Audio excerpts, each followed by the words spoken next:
Hello, welcome to Microfiche Microphone. I'm Micah, and on this channel we look at microfiche from the past, old newspaper articles in the public domain.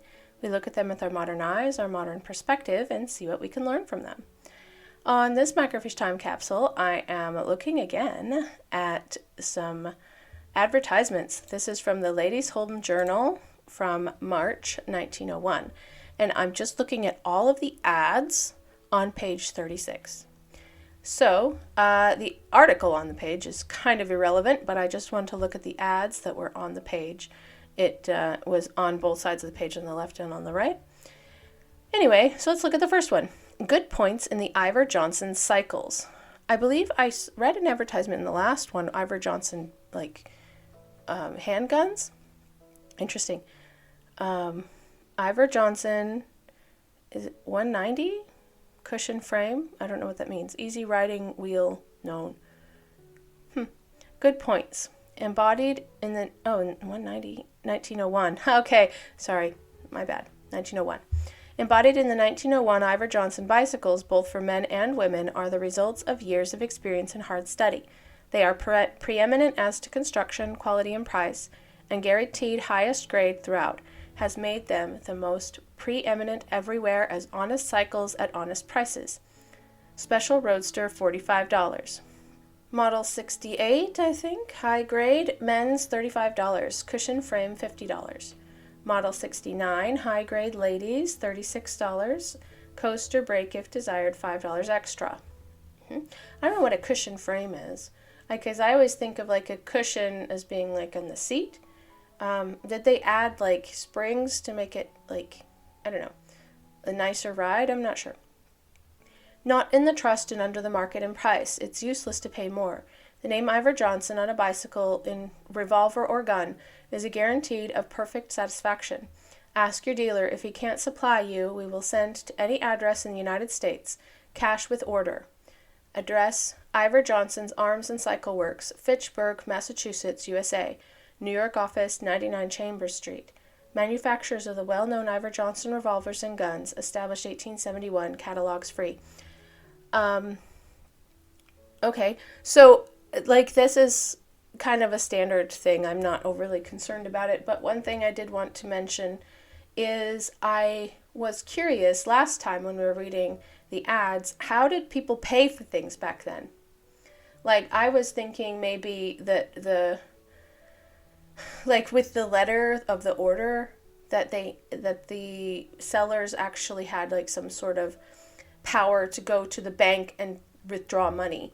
But I don't think that's the case.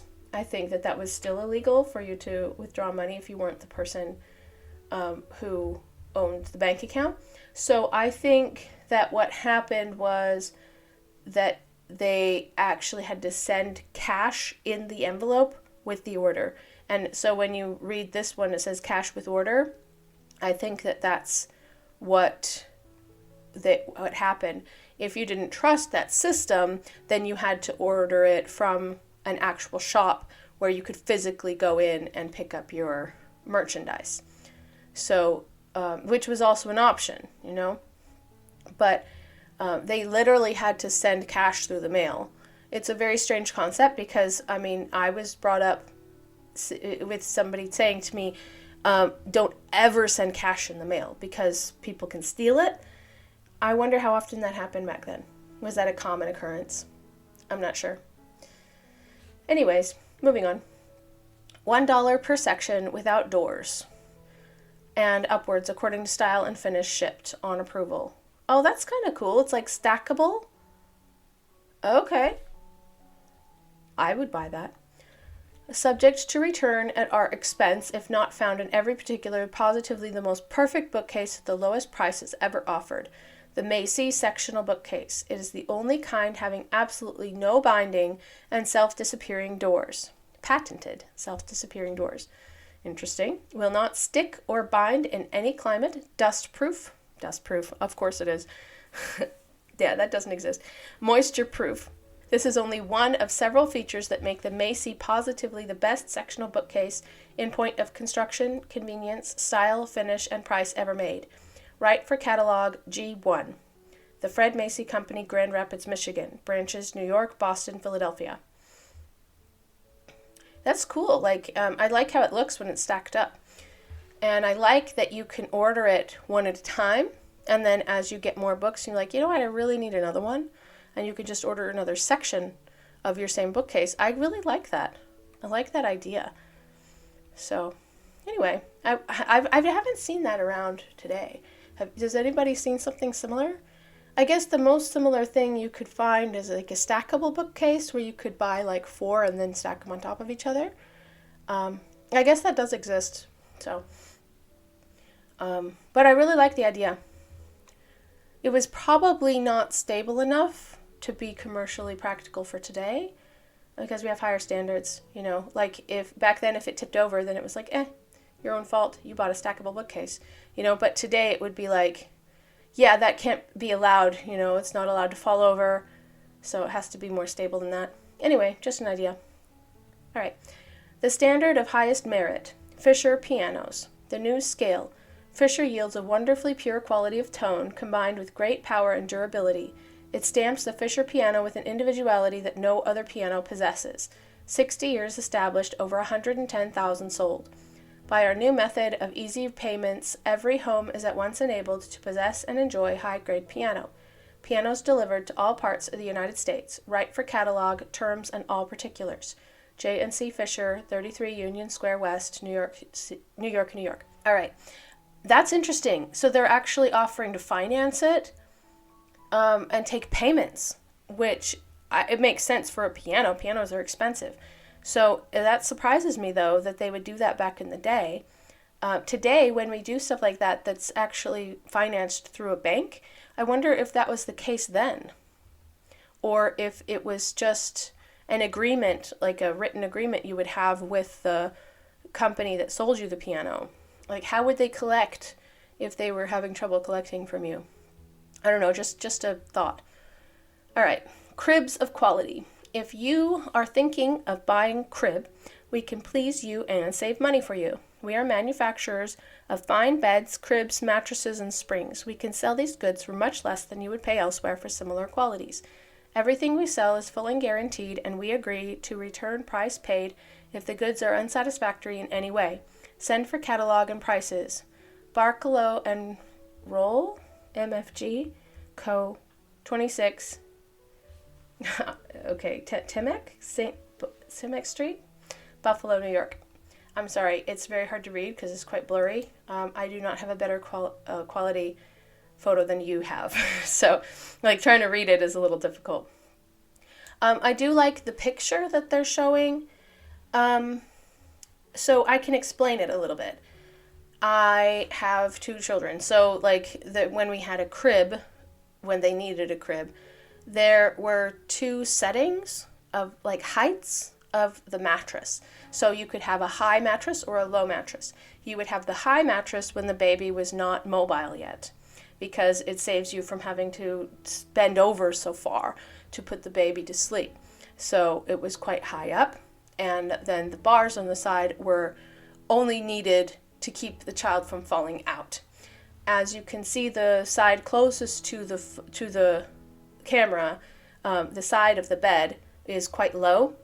I suspect that if you change it, that it has a setting that you could put it up higher, which would keep all sides of the bed surrounded, and that then you can also lower the mattress to be lower than that, and then you would be able to have it at this setting to allow the child to crawl in and out of the bed by themselves, which my children needed at about age 2, because at that age they start being large enough, tall enough to climb out of the crib. Even with the mattress at the lowest settings and the bars at the highest, they can still climb out. And so eventually you take one side off, or in this case you lower it and raise the mattress back up so the child can just climb in and out on their own. So I'm this is a toddler bed. This is not a crib, the way they have it set up. But I suspect that, considering they're advertising this as a crib, that if you can move that side up higher and you can move the mattress down lower, then it would be a crib. Yeah. That is my suspicion of what is going on here. All right, let's move over to the right side. Right side of the page. All right. You can't make any mistake or take any risk when you buy on 1 year's free trial. The only way that Cornish American pianos and organs are sold. Okay. High-grade first-class instruments directly from the great Cornish factories. Capacity 12,000 per annum at first cost, saving all intermediate expenses. Entirely new, unused, no shop-worn, patched-up instruments, but brand new goods ready for immediate use. You get undoubtedly the finest pianos and organs made in this country on exceptional terms and at the only right price, first cost. Pianos from $155, organs from $25. Cash or easy payments. Send at office for the new Cornish American 20th Century Souvenir Catalog, a very handsome book with colored facsimile for a celebrated painting. St. Cecilia of the Angelic Choir, also our unique reference book, The Heart of the People, and our latest list of 2,000 recent purchasers selected from every state in the Union. The whole free on request. The information given is positively indispensable to every intending purchaser. Catalog and extras free. Send us your name and address and package will reach you at once. All charges paid. Over 250,000 satisfied customers. Cash for you. A prompt response to this advertisement will secure a special discount from list prices of $10 for an organ and $20 on a piano. With every Cornish piano, we send a Cornish patent musical attachment which correctly imitates the harp, guitar, banjo, mandolin, etc. This can only be had for the Cornish piano. For references, consult your bank, our bank, any bank. Cornish & Co., Washington, New Jersey, established 50 years. That is interesting to me.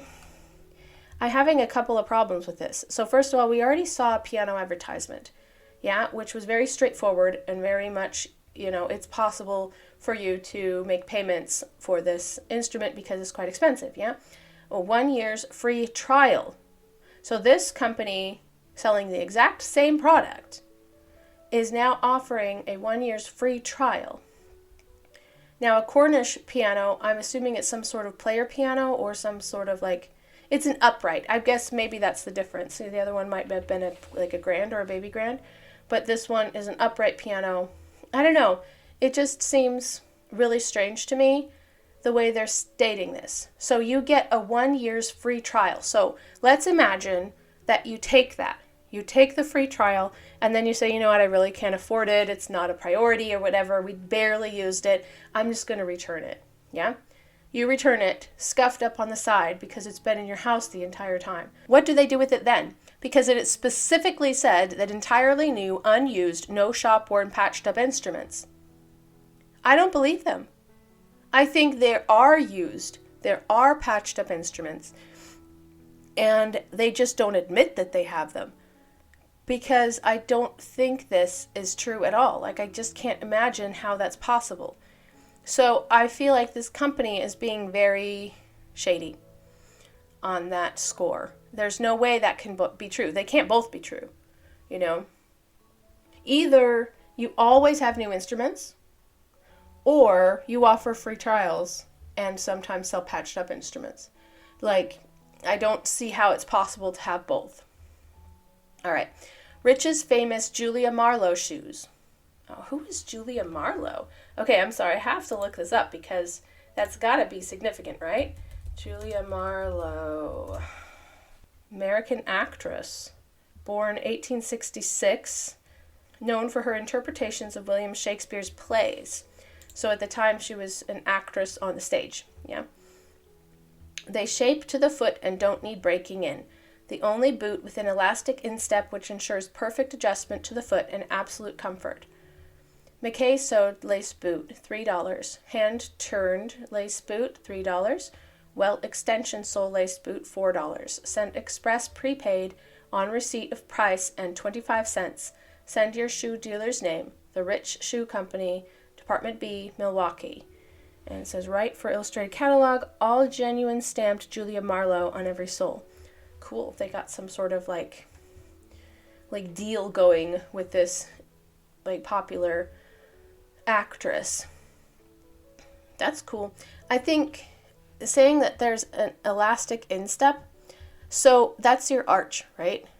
I'm just a touch skeptical on how in the world that works, because elastic isn't really strong enough to hold you up.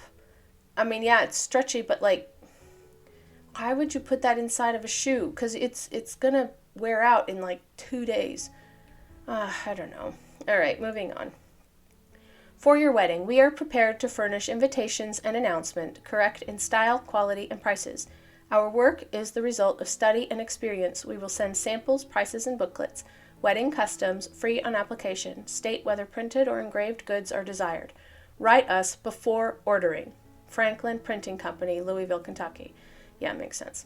So that's cool. It's a professional, company that makes invitations, wedding invitations. You know, companies that actually do that, they don't stamp them.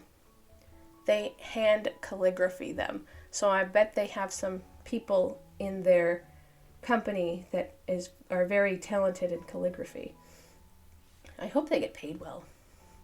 Anyway, send 10 cents today for 3 months trial subscription to The American Boy, 32 to 40 page, beautifully illustrated practical magazine for boys. Departments, short stories, successful boys, what boys are doing, talks on business for boys, boys as money makers and money savers, the boy in the office, store, factory, home, church, and school, games and sport, the boy's library, the boy journalist, printer, collector, stamps, coins, curios, etc., photographer, mechanic, artisan, orator, and debater, turning points in a boy's life, American history for boys, boys in the animal kingdom, what? Science, travel, represents the Order of the American Boy, the biggest and best organization of boys in America, teaching patriotism, good government, and good morals. Interesting, instructive, pure, elevating, inspiring, just the thing for your boy. 90,000 subscribers in its first year, $1 a year. Sprague Publishing Co., 214 Majestic Building, Detroit, Michigan. William C. Sprague, editor. At the very first glance, I was like, oh, that's kind of cool. But the more I read, the more off-putting it was. I don't know about you. Because any of these topics would also be fine for girls. At the time, maybe a little less business, and girls tend to be a little more interested in fashion. But other than that, almost everything, I would say would also be appropriate for a girls' magazine. So it's a little frustrating that they consider these the boys' library, for example, the boy journalist, the collector, the boys in the animal kingdom. What in the world does that mean? The animal kingdom is not gendered. I don't know. It's just really strange to me. I get that it's for youth, but I wish that they had just written, hey, this is a magazine for youth, instead of saying, it's only good for boys. I don't know. I just find that frustrating. I get it. I get it. History was sexist. At the same time, I feel like this is going, I don't know. It's just dumb. It could have been for girls too. That's all I'm saying. Engineering, in all branches, mechanical, electrical, railroad, etc., taught by male, by a corps of graduates from the leading universities of the country. Degree conferred by authority of Congress. Of course it is. 9th year, spare time study alone required to graduate in one of the leading professions.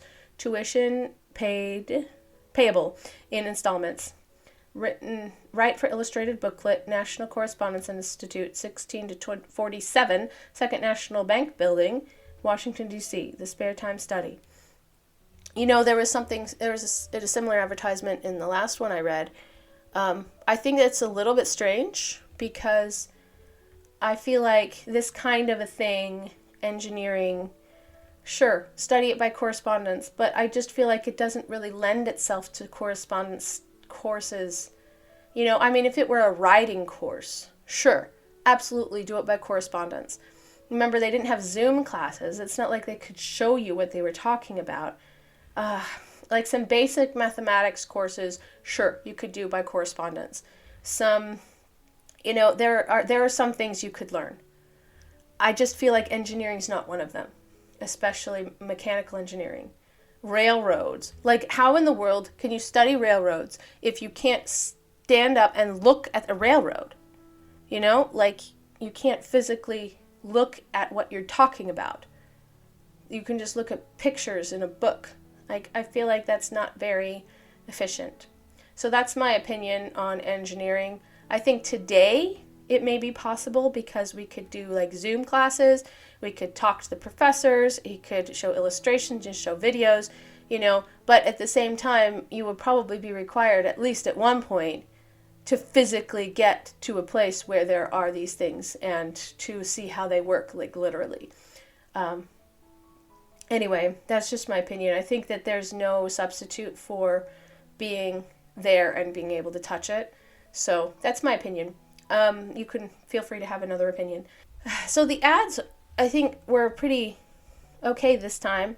I wish that there was a way to like vet some of them, like this Cornish company, piano company, because like I feel like it's very sketchy. I would really love to like see reviews or something along that nature from this kind of a company. You wouldn't know if it was a scam or not unless you happen to know someone who had actually taken them up on it and tried it, yeah?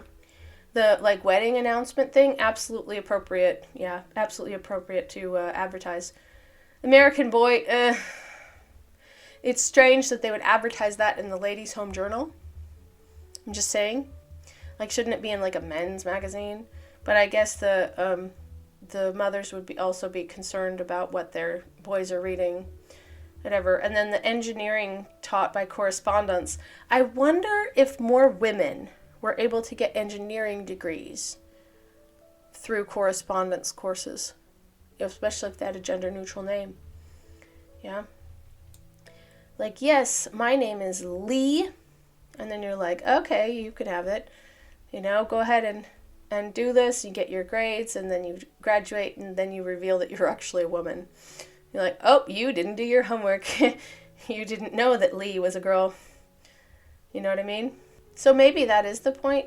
I do like their stackable, like, bookshelves. That was pretty cool. I like the two piano companies, like, vying. Like, clearly one's working harder than the other. Like, the Cornish company was really, really pushing it. Whereas the other one, the Fisher company, Fisher Pianos, was much more subdued, much more straightforward. Like, I would personally be more inclined to trust them from their ads. But I don't actually know anything about their company, so, you know, I couldn't really say for sure. Anyway, I thought that was kind of fun. Let me know if you're having fun reading old ads. This will be number 2 of reading ads. Yeah, so like the video, subscribe to the channel. I hope to see you in the next video.